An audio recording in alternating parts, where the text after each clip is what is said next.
Nosso Pai Celestial, te damos graças pelo sábado que o Senhor nos deu, um dia especial, um dia de descanso, mas também de restauração espiritual. Temos essa manhã tempo para estudar a Tua Palavra, aprender mais sobre o nosso tempo, o tempo em que vivemos, e também sobre o passado.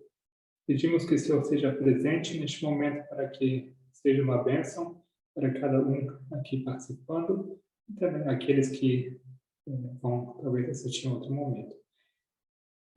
Assim, quero te pedir que estejas comigo, me conduzindo durante esse estudo e peço tudo isso em nome de Jesus. Amém. Muito bem. O título do nosso estudo hoje, na verdade, é uma continuação do estudo passado, chama Guerra Civil nas Igrejas da América, parte 2. Tá? Essa aula, essa palestra foi dada pela Anciã Tess no 20 de junho, ano passado, 2020, e eu vou entrar diretamente ao assunto. É claro que vamos começar com uma breve revisão do tema abordado e logo vamos avançar no tópico. A data de 1619 é conhecida para todos vocês? Vocês estão cientes dessa data? Sabem o que aconteceu? Alguém talvez quer comentar? No contexto da história americana. Podem responder no chat ou por voz.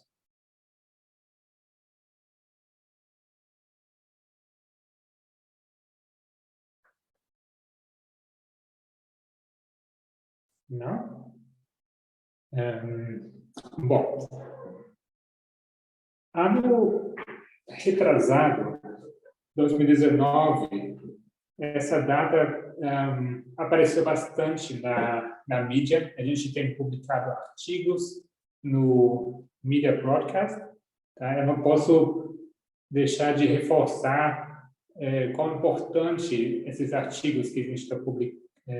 Tá? Eu quero realmente encorajar todos a aproveitarem esse material que a gente publica. Tem muitas coisas interessantes e relevantes.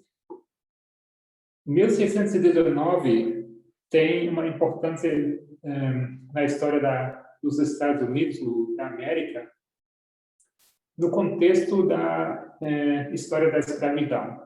Tá? 2019 foram 400 anos desde que tinha chegado o primeiro navio trazendo os primeiros escravos às terras da América do Norte.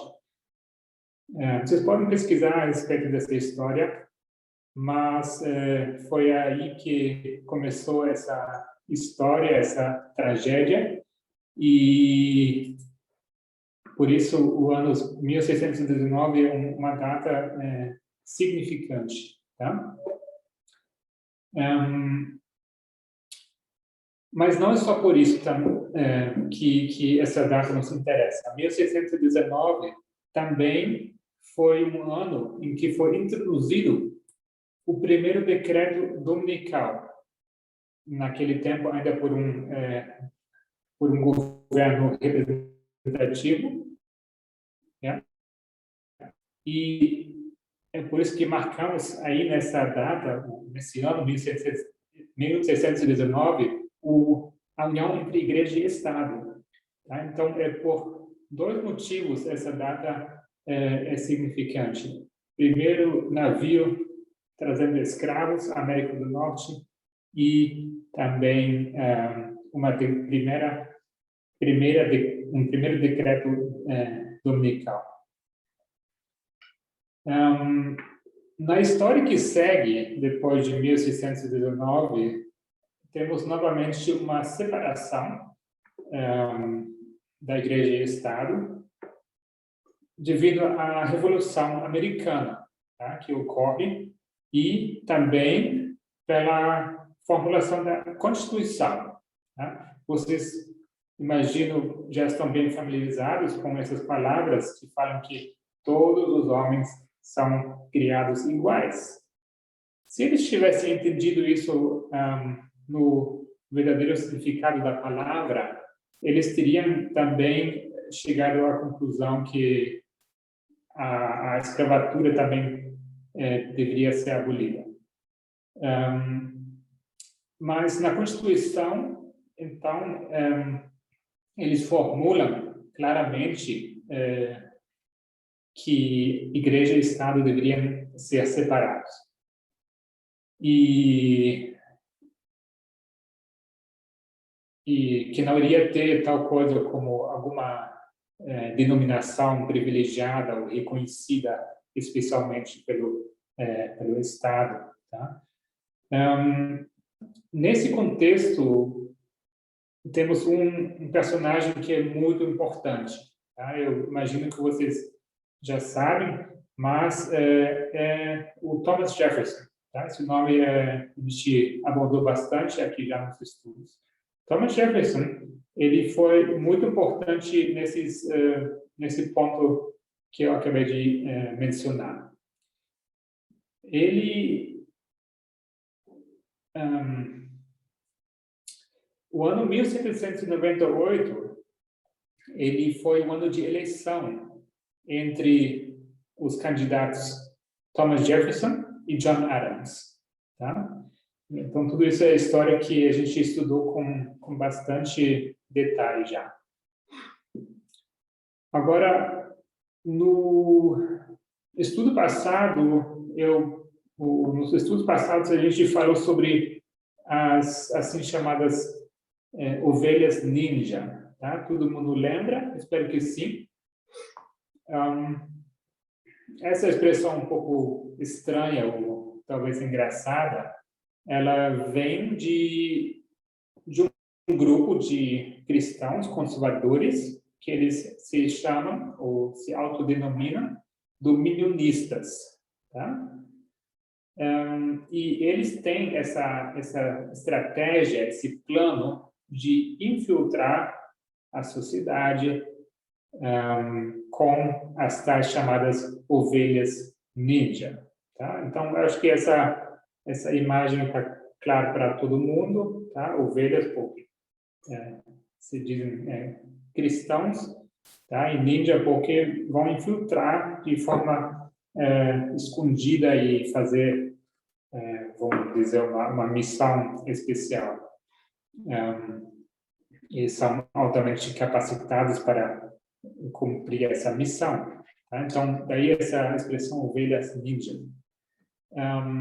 Então, os dominionistas, eles acham que os cristãos não apenas têm o direito, mas eles têm a obrigação divina de controlar todas as instituições. Essa teoria, ela vem na sua essência do Velho Testamento, Gênesis, onde Deus fala a Adão que ele deve assumir o domínio, não? Sobre o mundo, os animais e tudo. Não? Então, qual a missão desses dominionistas? Qual o grande objetivo? Alguém sabe me falar? Talvez queira escrever no chat ou quer... qual a estratégia que eles seguem?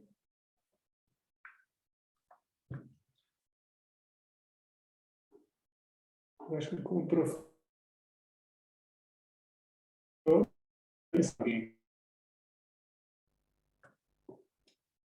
tem uma resposta aqui. 7 montanhas. Muito obrigado, irmã Carla.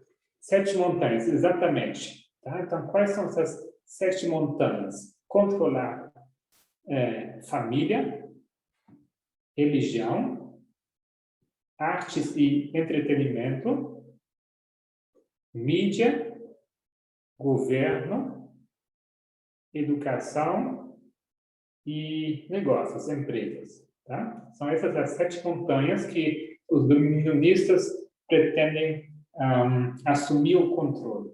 Tá? E eu creio que foi no estudo do Matias, no passado, onde ele colocou uma lista de nomes, tá? Duas colunas de nomes no quadro, falou de uma coluna religiosa, outra política, onde temos nomes de fato das pessoas que eles têm, vamos dizer assim, infiltrado, tá? Que eles colocaram conscientemente nessas posições para avançarem com sua agenda.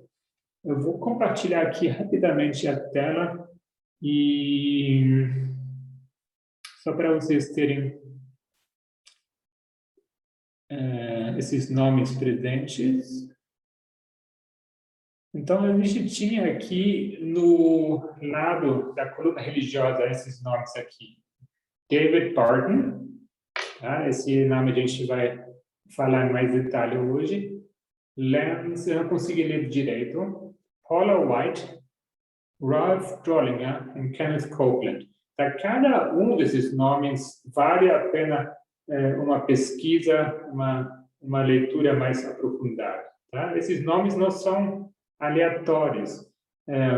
Eu espero que com artigos que a gente tem publicado, ou também por curiosidade de vocês façam esse trabalho de pesquisar, porque se vocês procurarem quais são essas pessoas, elas são extremamente significantes para o dia a dia, não, político e na mídia, não, do americano. Eu acho que talvez em outro momento a gente precisa fazer algo parecido com a nossa realidade aqui do Brasil, porque aqui a gente tem nomes que todo mundo conhece, de pastores evangélicos e tal, de grandes igrejas. Tá? É mais ou menos de nomes assim que a gente está falando, nomes que todo mundo conhece, que aparecem direto na TV, tem milhares de membros nas suas igrejas. Tá? Agora, essa coluna do lado político, a gente tem aqui Mike Pence, Matthew Whitaker, Ted Cruz, Scott Pruitt, Ben Carson, Bill Barr, Betsy DeVos, Jeff Sessions e, por final aqui, Sam Brownback. Vou voltar aqui. Muito bem. Então, a gente não vai falar sobre todos esses nomes hoje. A gente vai entrar em mais detalhe a duas pessoas, basicamente.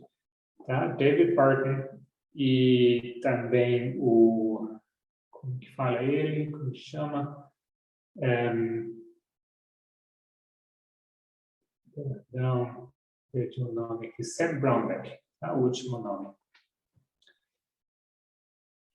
Agora, quem é esse tal do Sam Brownback? Eu tenho aqui uma foto e eu vou, na verdade, o que eu vou fazer, essa leitura se baseia em grande parte a um artigo que já foi postado no Media Broadcast Brasil, e ele é do artigo, deixa eu ver, 27, número 27. Eu vou compartilhar aqui na tela para vocês me acompanharem na leitura, mas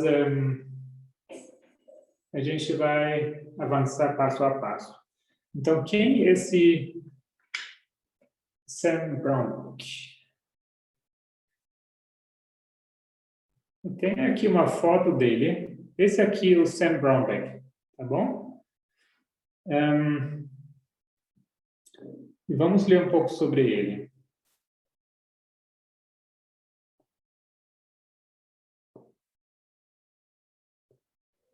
Eu vou ler aqui na parte marcada, tá? Esse artigo é de 2018, tá? Então, vocês entendem que ele fala do contexto que ele se refere, tá?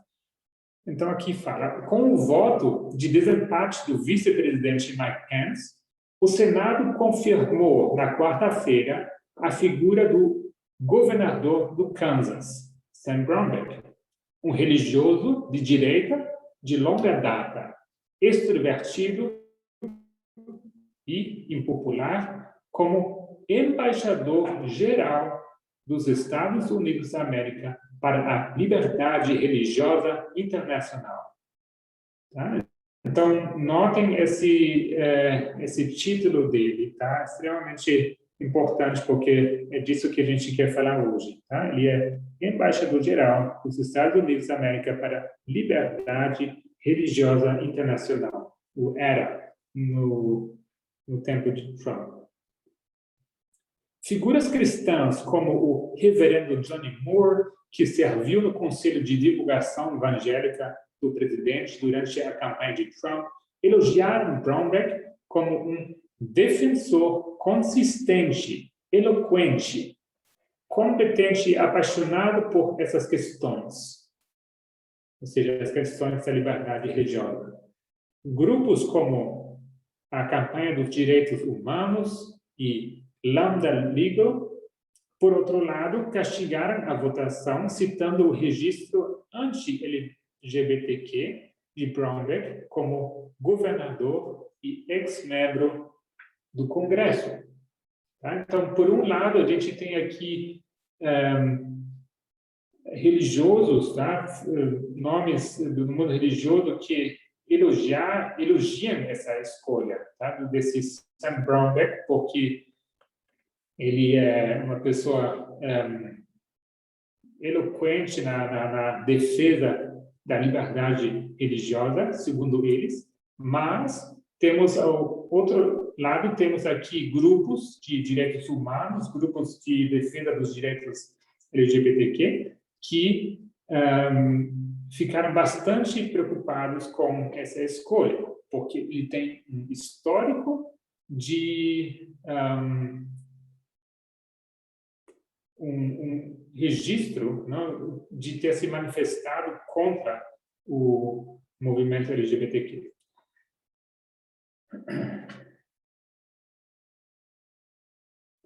Agora vem a parte interessante.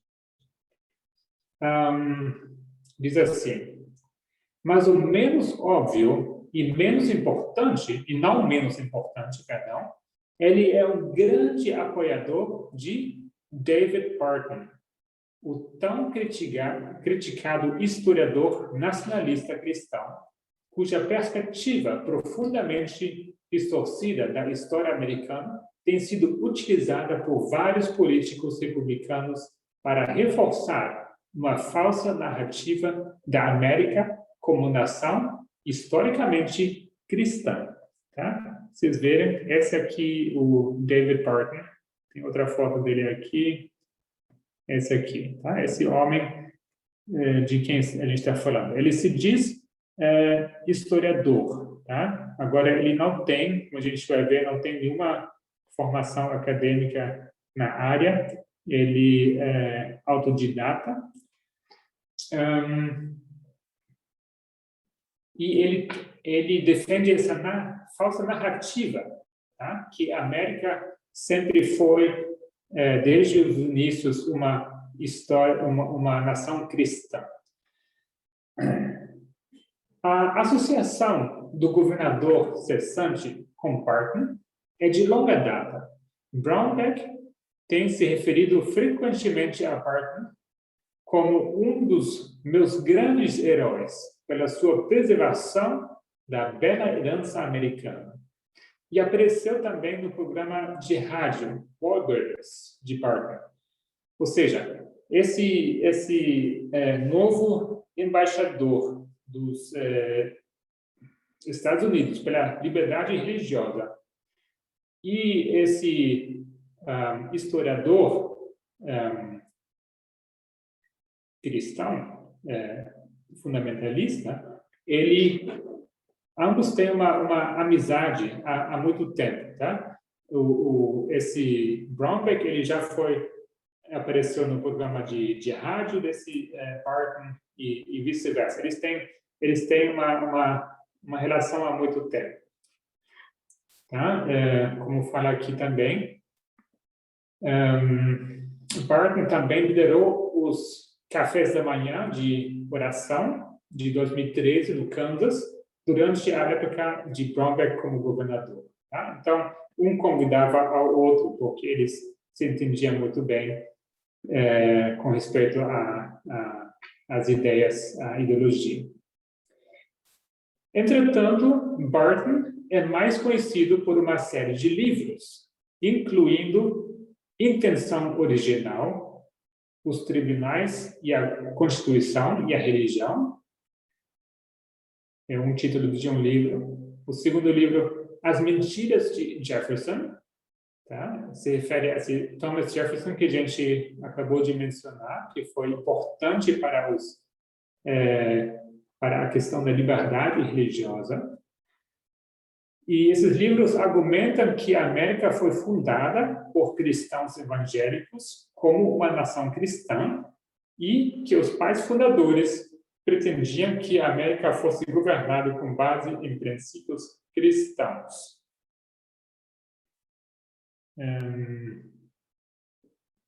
Ok. Ou seja,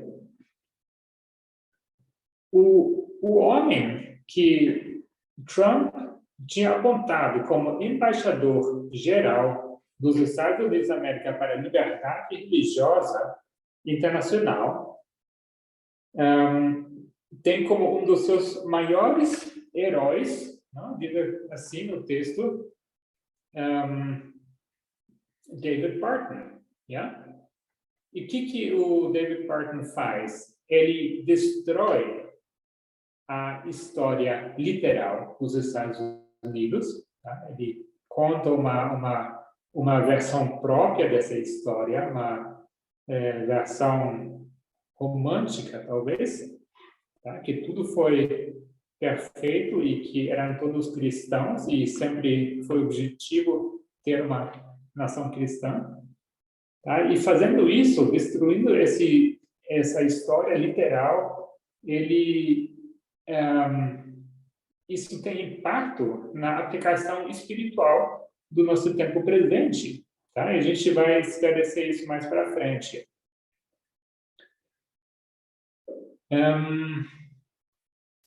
Agora, é claro que para serem bem-sucedidos nessa nova narrativa, tá? de contar que a América sempre foi uma nação cristã, qual a pessoa que mais complica essa narrativa para eles? Vamos ver quem prestou atenção. O que não cabe nessa narrativa dos Estados Unidos sempre terem sido uma nação cristã? Qual personagem? Já mencionei algumas vezes aqui. Alguém sabe? Jefferson. Muito obrigado, irmã. Exatamente. Thomas Jefferson, de fato, não cabe nessa narrativa. Ou seja, é por isso que eles precisam atacar a Jefferson. Tá? Esse Barton, ele escreveu um livro, né? As Mentiras de Jefferson. E para vocês terem uma ideia, Thomas Jefferson, ele se recusou, por exemplo, a reconhecer o Dia da Ação de Graças como feriado. Tá? Por quê? Porque esse feriado tem um conteúdo religioso, não? Protestante. Não sei qual bem vocês estão familiarizados com a cultura americana. Tá? Para mim foi interessante ver quão importante para os americanos é esse feriado do Dia da Ação de Graças. Eu não sei se tem comparação, talvez para o brasileiro, talvez com o feriado do Carnaval, que para muitos é mais importante que qualquer outro feriado. Tá? É um dia extremamente importante para a cultura americana, tá? Talvez mais importante que Natal ou Ano Novo. Tá? Então, Jefferson, ele defendia essa ideia de que isso não deveria ser reconhecido como um feriado nacional, porque é um um feriado religioso. Tá? Thomas Jefferson também, tendo lutado pelos direitos da liberdade religiosa, ele fez questão que isso fosse mencionado na inscrição da sua lápide. Tá? Eu vou mostrar aqui para vocês uma foto.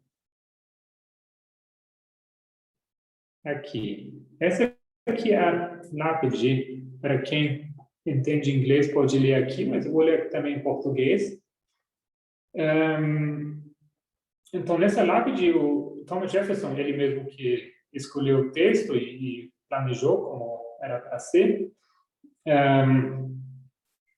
ele pediu para inscrever, não, que aqui foi enterrado Thomas Jefferson, autor da Declaração de Independência Americana, do Estatuto de Virgínia para a Liberdade Religiosa e pai da Universidade de Virgínia.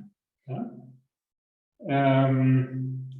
A que se refere esse Estatuto da Virgínia para a Liberdade Religiosa? Esse Estatuto, ele extinguiu a Igreja da Inglaterra na Virgínia, tá? E garantiu liberdade de religião para as pessoas de todas as religiões, tá? Incluindo cristãos de todas as denominações, judeus, muçulmanos e hindus. Tá? Ou seja, o Thomas Jefferson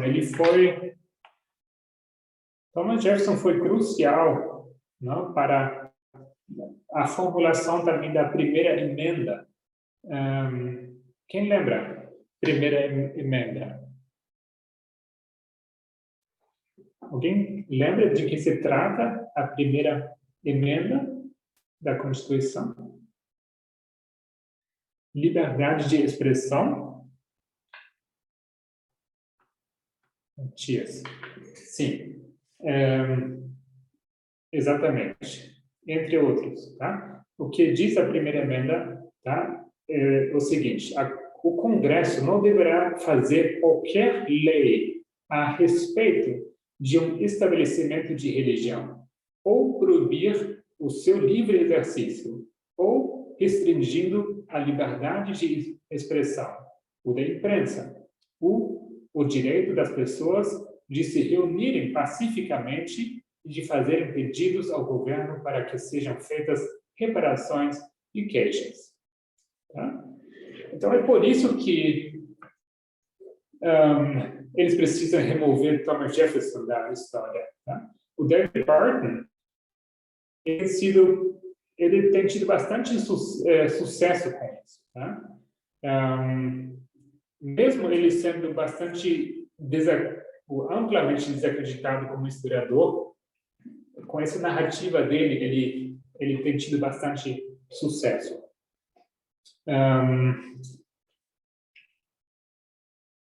Agora, citando novamente do artigo, não vou compartilhar a tela porque são poucos textos. Diz o seguinte: Barton foi citado e elogiado por legisladores e políticos conservadores, desde Michel Bachmann até Ted Cruz. Tá? Brownback, ou seja, esse embaixador da liberdade religiosa, ele referiu-se a Barton como fornecendo a base filosófica para a grande parte do esforço republicano no país hoje em dia. Tá? Então, reparem o que Brownback, esse embaixador da liberdade religiosa, pensa de Barton. Ele pensa que Barton forneceu a base filosófica para grande parte do esforço republicano no país hoje em dia, sendo Barton aquele que está querendo mudar a narrativa da história dos Estados Unidos. Tá? Ou seja, essa informação ela é muito significante, tá? Sendo que que justo a pessoa que é apontada como embaixador de liberdade religiosa, tá? Acha que Barton é um historiador legítimo, que de fato essas teorias dele fornecem a base da ideologia republicana. Tá? Isso é muito interessante e talvez fique mais claro mais para frente. O que eles argumentam, basicamente, é que igreja e Estado, sim, são separados. Tá? São instituições separadas, mas não separados em termos de influência. Tá? E isso é muito importante, muito significante, porque eu já ouvi esse tipo de argumento aqui também em nosso contexto aqui no Brasil, tá? As pessoas falaram, mas Estado e Igreja são separados, eles não se misturam. As instituições sim, mas em termos de influência não. E o mesmo acontece nesse contexto dos Estados Unidos.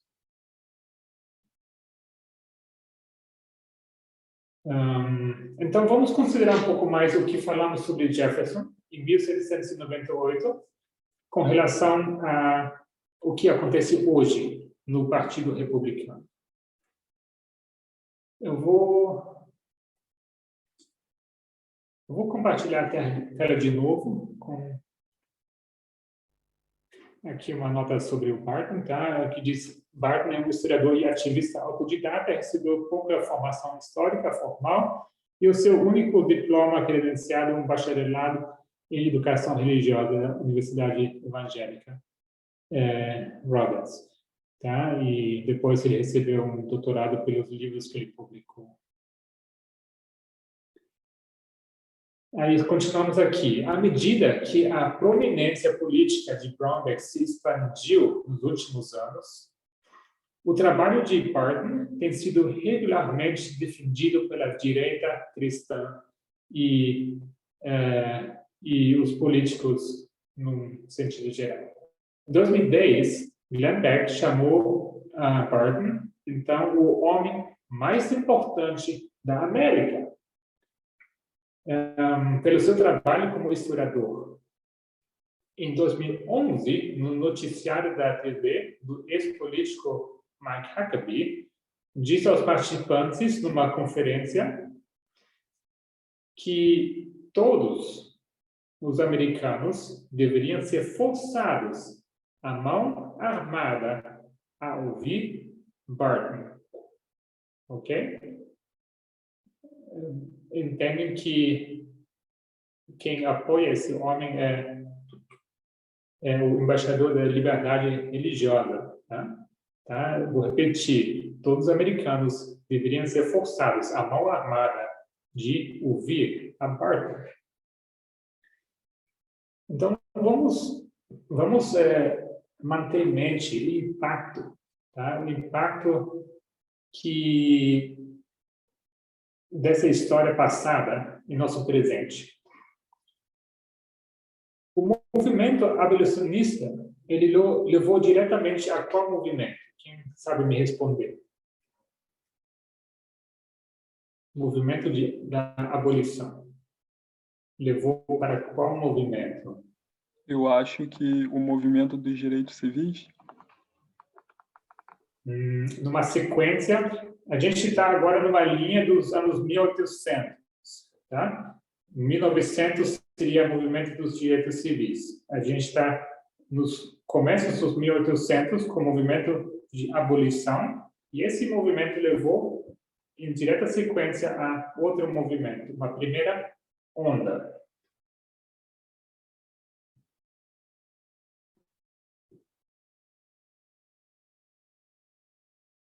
Feminismo? Isso, feminismo. Obrigado. Exatamente. Então, esse movimento abolicionista levou diretamente ao primeiro movimento feminista. Por quê? Porque o movimento abolicionista estava ensinando que todos os seres humanos eram criados iguais, tá? E também ensinava o direito de liberdade e educação, ok? E eu acho que é claro que uma vez que se começa a ensinar esses princípios, tá? Que não tem como restringir isso. Isso começa a se ramificar a outras áreas. E foi isso que começou, essa ideia da igualdade começou a partir para a questão dos direitos da mulher e da educação da mulher. Tá? Então, vocês talvez se lembram da faculdade de Oberlin, que foi, eu creio, a primeira universidade que não fez discriminação de raça ou gênero. Tá? Eles foram os primeiros a aceitarem tanto negros quanto mulheres. E essa faculdade foi liderada pela pessoa Charles Finney, tá? Um nome importante também para nós. E esse Charles Finney era um defensor, não? Conhecido pela causa da anti-escravidão, da abolição, e também da educação igualitária para as mulheres. Eu vou compartilhar isso aqui, talvez é mais fácil se a gente colocar isso numa linha. Então, a gente tem aqui anos 1800,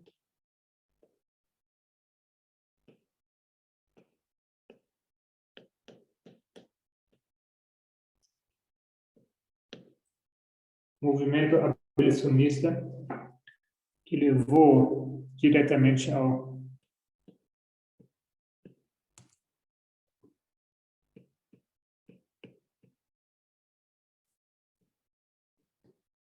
movimento do feminismo, tá?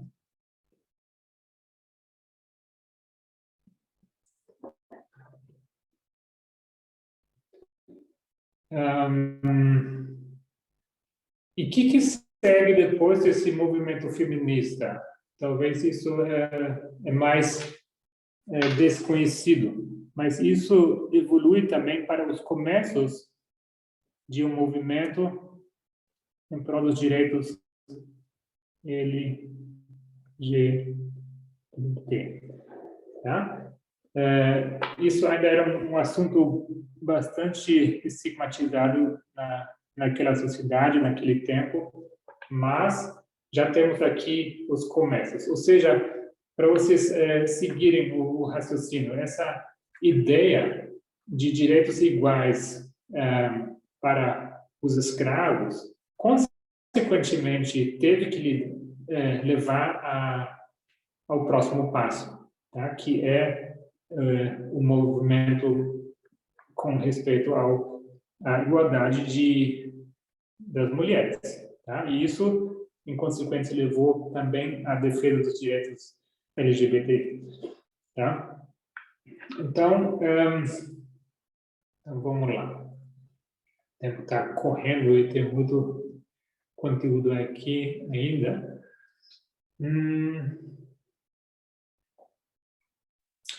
Agora, muitas pessoas não aceitaram a abolição dos escravos. Por quê? A questão racial, não? Por quê? Porque era quase evidente que isso estava levando ao próximo assunto, não? A questão dos direitos iguais da mulher, o feminismo. Tá? Se você libertar os escravos, tá? O que isso faz com as mulheres dos Estados Unidos? Tá? Elas também vão querer ter acesso à educação. E seria muito seria ignorante pensar que isso não teria algum impacto sobre a sociedade, tá? A gente sabe, isso é evidente, que uma vez que você dá acesso à educação às mulheres, tá? Que num país de terceiro mundo, o que acontece? que acontece com a taxa de natalidade? Essa taxa de natalidade, ela cai. Por quê? Porque não apenas são as mulheres instruídas, educadas, mas elas também começam a ter acesso ao mercado de trabalho, certo? E começam a seguir suas próprias carreiras, começam a ter menos filhos, começam a se desenvolver para viver fora de casa, né? E assim, mesmo esses liberais protestantes, tá? Eles não não gostaram dessa tendência, dessa ideia. Mas ainda assim eles não tinham uma visão suficiente para enxergar para onde isso estava levando tudo isso.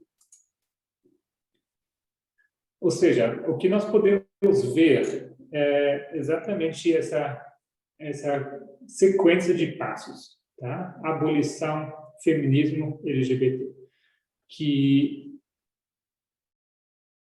realmente faz com que a pessoa que precisa reconhecer que quando a Constituição diz ou fala de separação da Igreja e Estado, significa também que nenhuma imposição de conceito moral cristão pode ser feita a uma pessoa. Tá?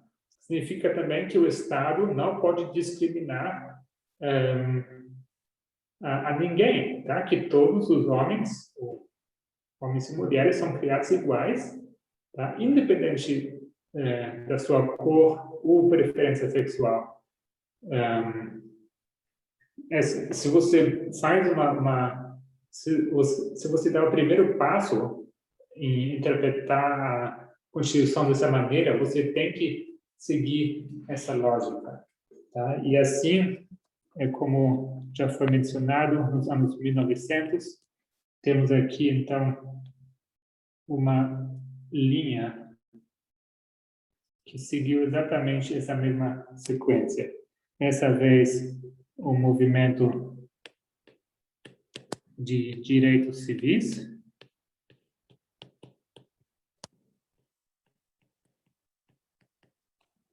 ou seja, a questão do racismo, da raça.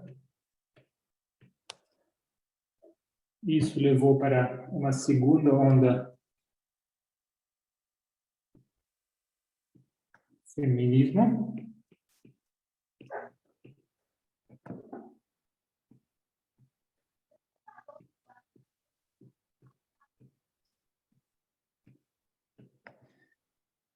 E o que aconteceu em 1969? Alguém quer responder? Stonewall, tá? Muito bem.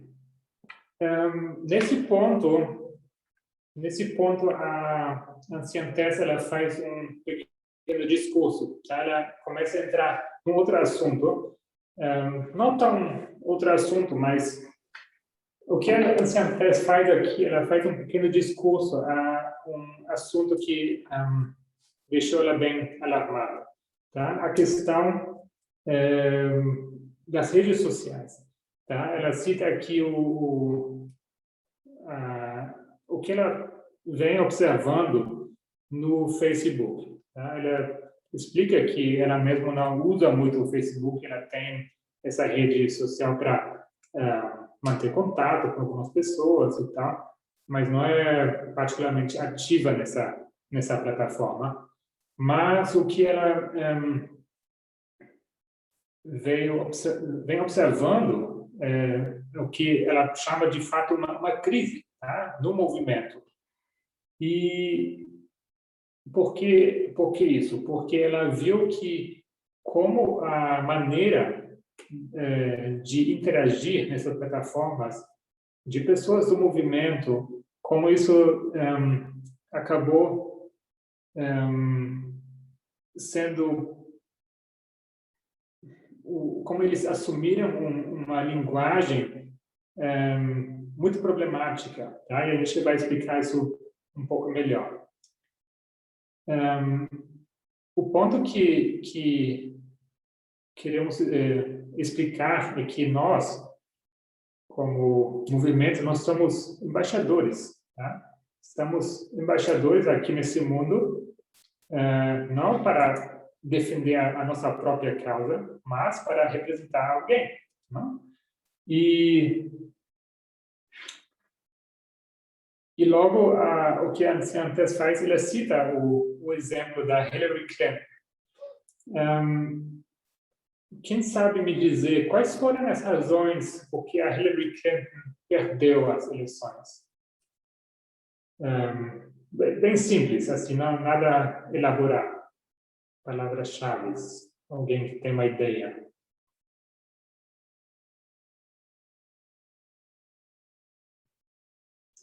Teorias de conspiração, sim. Mais alguém?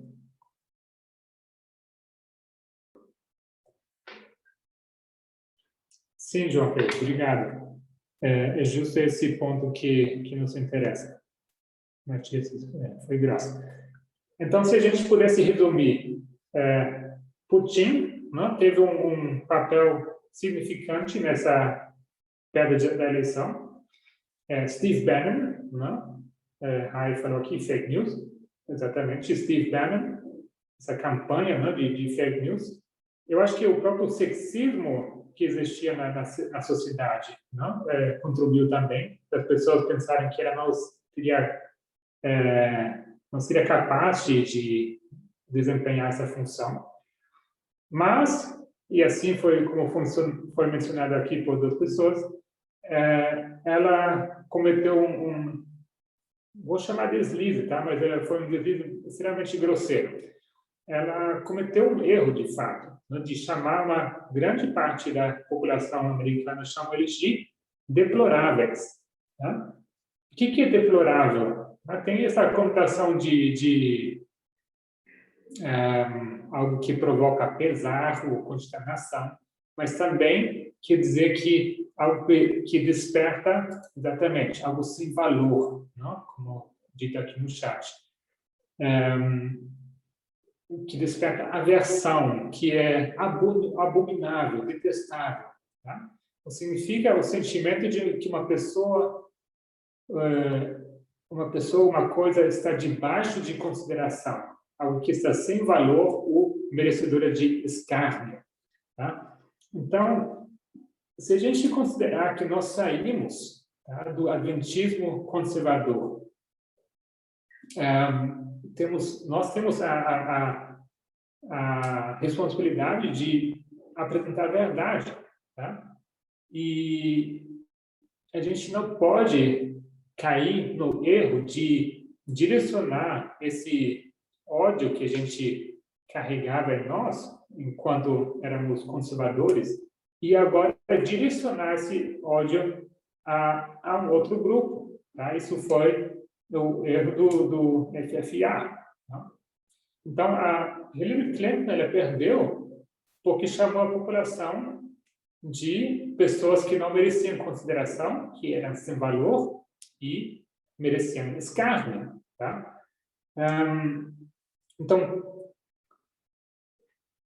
Então, mesmo que nós temos passado, tá? Eu falo aqui por mim, mas especialmente reconheço aqui o sofrimento que mulheres passaram, que pessoas com orientação sexual não hétero passaram, tá? Que todos nós temos experimentado assim frustração e dor, mas o que não deve acontecer é que nós não devemos nos envolver em discussões públicas, tá?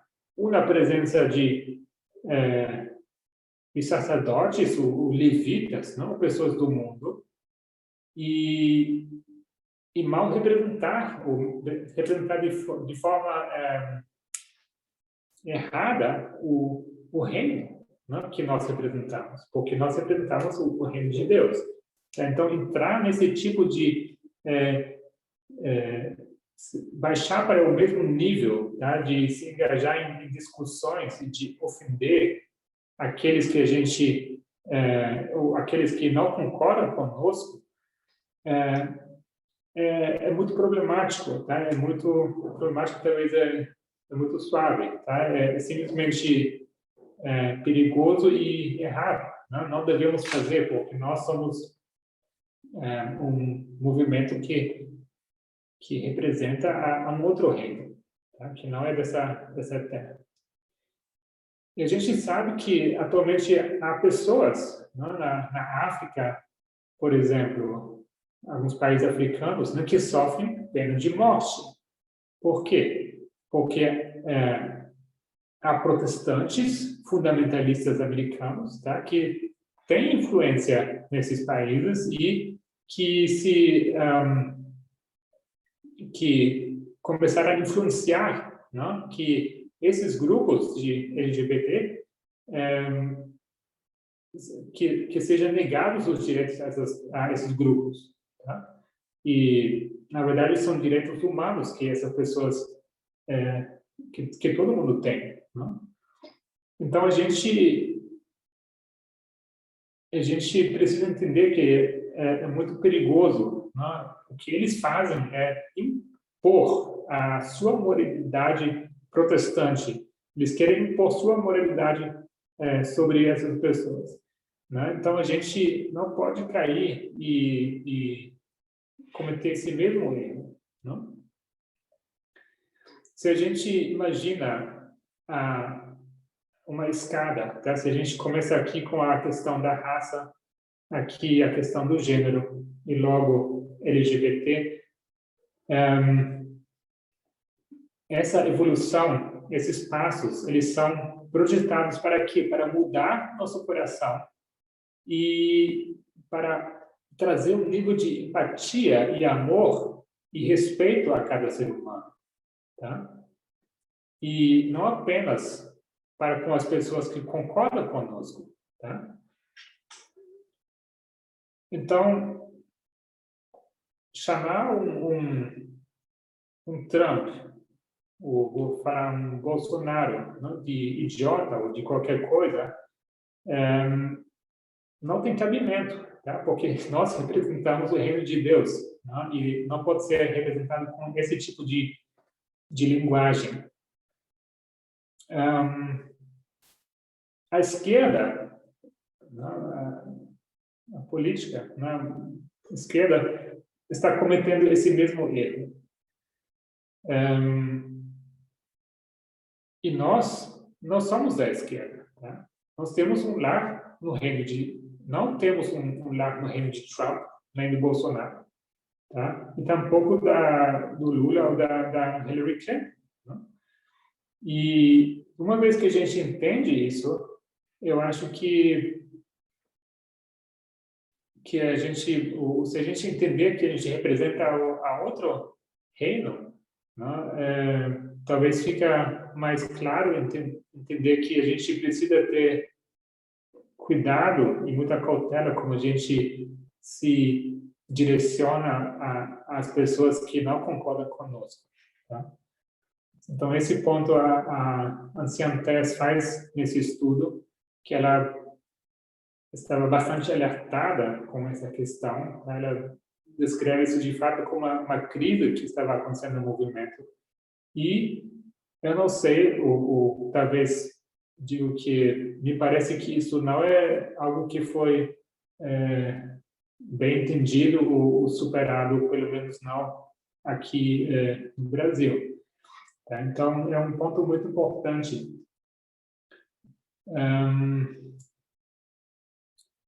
Porque, afinal, isso era a mentalidade do FFA. Tá? E a gente não pode cair nesse mesmo padrão. Teoria de conspiração, tá? Isso a esquerda cai nesse mesmo padrão, tá? talvez você se lembre desse acontecido quando o Trump foi descer uma rampa e ele teve dificuldade, tá? E com a idade dele, ele disse que estava meio molhado, não sei, ele teve dificuldade, tá? O que a imprensa fez? Começaram a ridicularizar, né? Começaram a questionar, será que ele está com problema de saúde, não quer contar, será que ele está tendo algum problema sério? Não? E não foi nada melhor do que eles tinham feito com respeito a Hillary Clinton, né? Quando ela foi tomar um copo de água gelado e teve eles recortaram esse clipe para insinuar que ela teve um ataque de epilepsia, né? Talvez vocês se lembram disso. Então, é muito fácil cair nesse mesmo erro e começar a ridicularizar ou criar alguma teoria, né, de conspirativa, né, só porque a gente porque é tão fácil, né, porque a gente tem tanta frustração e raiva às vezes com aqueles que não concordam conosco, né? Isso também foi um erro que aconteceu na história dos Estados Unidos, tá? No período de 1840, tá? O norte ele era forte, tá? Eles estavam no lado certo, mas uma vez que eles começaram a ser agressivos, igual como o sul estava sendo agressivos para com eles, eles começaram a copiar os mesmos erros deles, não? Então, quando a gente considera que a nossa linha, tá, das etapas do arar, chuva temporal, chuva serôdia e colheita, tá, a gente entende que quem lidera os netineus até o final da chuva temporã são os acontecimentos externos. Tá? A gente entende que depois quem vai assumir ou para quem eles vão buscar é esse movimento. Não? Então é por isso que é tão significante que a gente tenha clareza sobre isso, né? de não cometer esses mesmos erros, de seguir a mesma estratégia, né? que o lado oposto está fazendo. Não? Porque, se vocês viram, a gente foi elaborar aqui a linha, começando com movimento abolicionista, feminismo LGBT, tá? E como isso tudo é baseado numa compreensão correta dos princípios da Constituição, tá? E como